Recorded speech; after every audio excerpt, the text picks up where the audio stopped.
राष्ट्र संघ और भारत का संबंध बहुत पुराना है।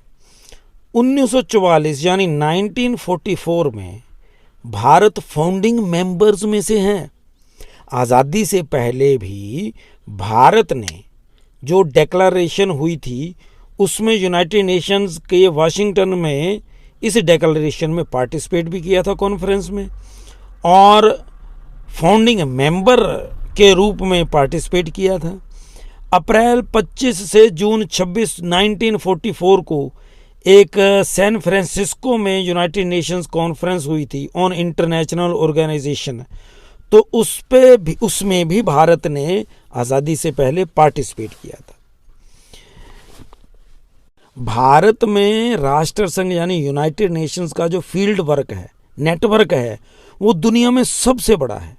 भारत में यूनाइटेड नेशंस की, राष्ट्र संघ की 26 एजेंसियां काम कर रही हैं।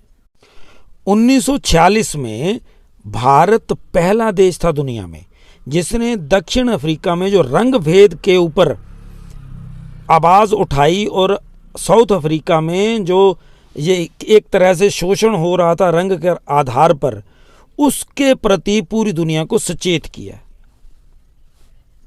फिर इसके साथ साथ जो universal declaration of human rights है 1948 में राष्ट्र संघ ने ये बनाया था, उसमें भारत का बड़ा महत्वपूर्ण रोल था।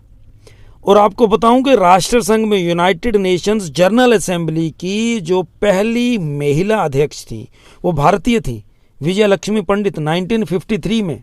फिर महात्मा गांधी का जो नॉन वायलेंस वाला है, अहिंसा वाला जो विचार है, अहिंसा के ऊपर उनकी टोटल संघर्ष रहा है, तो राष्ट्र संघ ने सलाम करा है इस विचार को। और 2007 में यूनाइटेड नेशंस ने महात्मा गांधी का जन्मदिन international day of non violence यानी अंतर्राष्ट्रीय अहिंसा दिवस के रूप में मनाना शुरू कर दिया है। 2014 में राष्ट्र संघ ने 21 जून को इंटरनेशनल योग डे के रूप में मनाने की भी घोषणा करी। भारत 17 जून 2020 में राष्ट्र संघ सिक्योरिटी काउंसिल यानी यूनाइटेड नेशंस सिक्योरिटी काउंसिल का सदस्य भी रहा। ये जो नॉन परमानेंट मेंबर होता है 2 वर्ष के लिए चुना गया। ये 31 दिसंबर 2022 तक भारत इसका सदस्य रहा। जब ये जो इसके लिए वोटिंग हुई राष्ट्र संघ में 193 सदस्य देश हैं, 184 वोट पड़े भारत को, 184, जबकि रिक्वायर्ड कहाँ कितने थे, 128। ये बड़ा महत्वपूर्ण आपके लिए और हमारे लिए है, और बड़ा प्राउड वाली फीलिंग आती है जब हम देखते हैं कि भारत को 184 देशों ने सपोर्ट करा।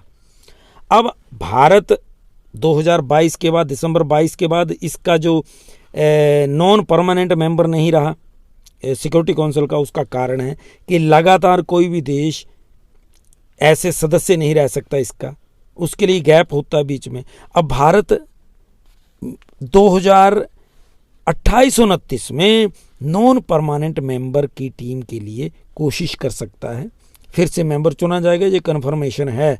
हाँ, अब जून 2023 में भारत के नीति आयोग ने यूनाइटेड नेशंस के साथ एक समझौता किया है, एनओसी साइन करा है, जिसमें government of India, United Nations sustainable development cooperation framework उस मुद्दे के ऊपर 2023 से 27 तक काम करेंगे। तो ऐसा कह सकते हैं कि कुल मिलाकर भारत यूनाइटेड नेशंस का, राष्ट्र संघ का अभिन्न अंग रहा है शुरू से ही, और बड़ा महत्वपूर्ण एक सदस्य रहा है जो अच्छे कामों में राष्ट्र संघ का हमेशा सहयोग करता रहा है। और राष्ट्र संघ ने भी पूरी कोशिश करी है भारत को मौके पर, हर मौके पर सहयोग करने की, और पूरा विश्व भारत के साथ कंधे से कंधे